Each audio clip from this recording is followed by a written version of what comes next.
Hi, I'm Ed Sperling. I'm the Editor-in-Chief of System Level Design. I'm here with Naveed Sherwani, the President and CEO of Open Silicon. Naveed, you're in an area where you're seeing lots of different customers, lots of different sizes of customers, lots of different markets. What's changing on their side?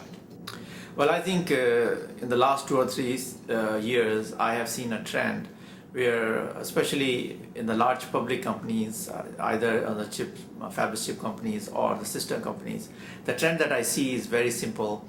They systematically, what has happened is that there's a lot of pressure on the headcount, yet at the same time, many of these companies have cash, they have projects that they can do, and their markets are fragmenting. So what they could address with one chip now needs 5 or 6 chips because of the niche and the sub-niche areas that they need to develop.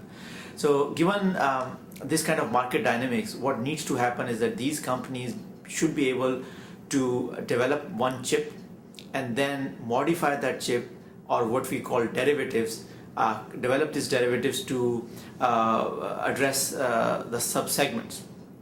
So different companies are using different approaches. Some companies are going down the path of developing a platform first and then modifying the platform to do derivatives. Other companies are using an outsourcing approach. They have partners that they work with very closely, which help them do the derivatives. Other cases, the companies are saying, well, we will not do derivatives. We will just take care of the top 2 segments that we can address, and then we'll seed the marketplace and not do sub-segments. So the different approaches are being used, but I think fundamentally all companies will have to have a plan that how do they address this marketplace which is fragmenting, and you don't have a market where one chip that you can develop can magically sell 100 million copies. You have to have a plan to address smaller sub-segments. Is it a matter of chips are getting so complex that they have to focus their resources, or are they actually cutting people?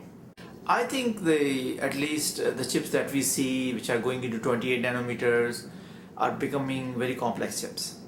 And as a result, larger teams are needed. These chips are fairly complex. So they may not be cutting as much. It's, as we have always said, that the recovery that is at least going in North America is a jobless recovery. So which means the headcounts that they let go, they're not hiring back into those teams. So how do you do bigger and bigger chips and with the same amount of headcount when they're very complex? So the answer really is you do a fewer of them and then find a solution for doing derivatives. I think that's what it is. Chips are really quite complex. The chips that we see at 28 nanometers now going into 22 nanometers are very complex. Is a derivative strategy to create something new out of the chips, or is it to create a generalized platform that can be modified into those chips? I think the idea that you can perhaps come up with some general architecture and address a very large segment of market has been tried in various different ways, and I think that doesn't work. I think what does work is that you go to a specific market, develop a very specific platform with few options, not too far. It shouldn't be too generic. It should be in a segment, and it should be modifiable for sub-segments. But you cannot develop an architecture or a platform for a very large segment of the chip business. I believe then the customization that needs to be done to the platform are so extensive that it is not a platform anymore. So I think this is a fallacy to think that you could come up with a platform for some large segment. So I think what you can come up with is a smaller segment. For a niche area, you can come up with a segment and then be able to modify the segment, change the IOs, take out some memories, different kind of, if you have a 6 port, you can make it 8 port, things like that would be called a derivative and modifications to the platform. But what is not possible that you are actually modifying the architecture and trying to, make significant changes, then you might as well start with a brand new chip. Is the differentiation done in hardware, is it done in software, or is it a mix of both? Actually, to be very honest, it's increasingly in software. So I think when we say platform, we don't really mean hardware platform. We really mean hardware and software platform together. And when we mean derivative, we don't mean derivative just in the hardware. We mean derivative could also be in software. So it's a complete system solution. And when you are trying to take your platform and modify for a specific derivative, you should look at the system level, find out what can be done software. You should always do that first without changing the hardware. If it cannot be done and a specific change in hardware is needed, either at the board level or the chip level, you do that. but typically it is less flexible, more expensive. So definitely derivatives and changes have to be considered system level, which means software and hardware together. As we start stacking die, does it make it easier to get into new markets and create derivatives, or is it harder? I think if you're referring to the 2.5D, that I think is a good way in those markets where I believe the chip-to-chip speeds are not that high. For example, if you're trying to do a network processor or something like that, the chip-to-chip speed would be so high that the amount of information that had to pass from one side of the chip to another chip on the interposer would be a very, very high amount of bandwidth required. But if you are thinking about consumer applications and things of that nature, then this 2.5D kind of an approach with an interposer works very well, because different parts of this system don't have that kind of bandwidth requirement, and you could make those chips in different process nodes as long as they are on the same pitch. You can put them on interposers, save a lot of money in NRE, but more importantly, since you're making smaller chips, they have much higher yield on the plus side. On the negative side, you have a known good die problem, you have a system test problem, and many other issues that you inherit because you're not working with packaged chips. But our industry grew up on packaged chips. So we have to kind of wean ourselves off of that and learn how you can work with a system that is consisting of several known good dies and evolve system testing solutions without having to resort to individual dies. From your vantage point, where do you see the major pain points going forward, from packaging all the way up to sign-off? I think when I look at the challenges all the way from concept development to actual shipping of the chips, I think I see several discontinuities. First, I have talked about quite extensively is that I believe we do not have at this time very good software to conceive 2.5D systems.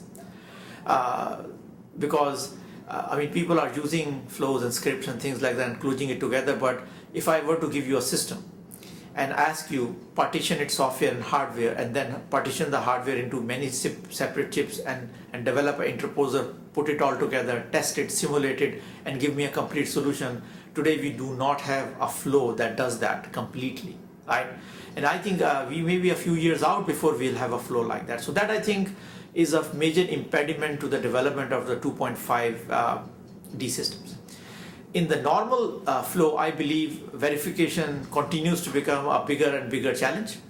And I think when we are going to 28 nanometer, our systems, frankly speaking, in networking, telecom, storage, and computing, the segments that we see quite extensively are very, very big systems. And verification timelines are 3x or 4x the timeline, or let's say on the final implementation, right? So which means that the verification has to start way before that, and sometimes tape out has ended, chips are coming back from fab, and we are still in verification. We've been dealing with a disaggregated supply chain for a number of years now. Does it work as well as a vertically integrated one, or are there still problems? I think, to be very honest, I think as far as foundry package test has concerned, I have really not seen so many problems. I think issues that I have seen is in the IP side. I think IP systems are still not standardized, difficult to procure IP, contracts are difficult, no warranties, silicon versus not silicon verified. So the IP procurement is probably the weakest link in the ASIC development and the derivative development cycle that I see. And there are a lot of challenges with that. It's still evolving. Many small companies compared with some larger IP players. So it's still, I believe that, to me, that appears to be the weakest link in the procurement side and the supply chain side in the derivative and ASIC development cycle. Is understanding how IP plays with other IP more of an art than a science, or is it a matter of just being able to read all the spec sheets and all the characteristics and understand how that actually goes together? You're absolutely right. I think it's, I won't call it art because I'm not a big believer of word art. I'm a big believer of word experience. I think that's what is really needed. I think we need people who have enough experience of integrating these IPs and how IPs work in an environment where various different IPs from various different vendors And believe it or not, we have chips. We used to have chips, the IP, total value of IP, the chip maybe $2-3 million. Now it is reaching into $6-8-10 million per chip. Previously it would be from 1-2 vendors. Now we have chips in which we are procuring IP from 14 different vendors into a single chip. And when you have situations like that, this is a very complex operation. And our teams have to be absolutely sure that all IPs work together, all their dependencies are understood, and then deliveries.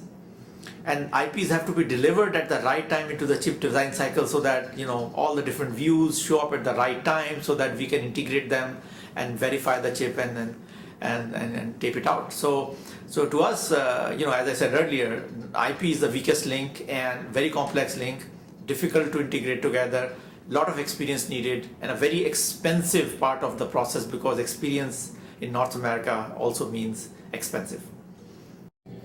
From your vantage point, looking out at the whole industry, how does it change over the next few years? I think I'm very excited. I think over the next 2 or 3 years, some major changes are coming. First of all, I think the world will see moving from a 2D system to a 3D system.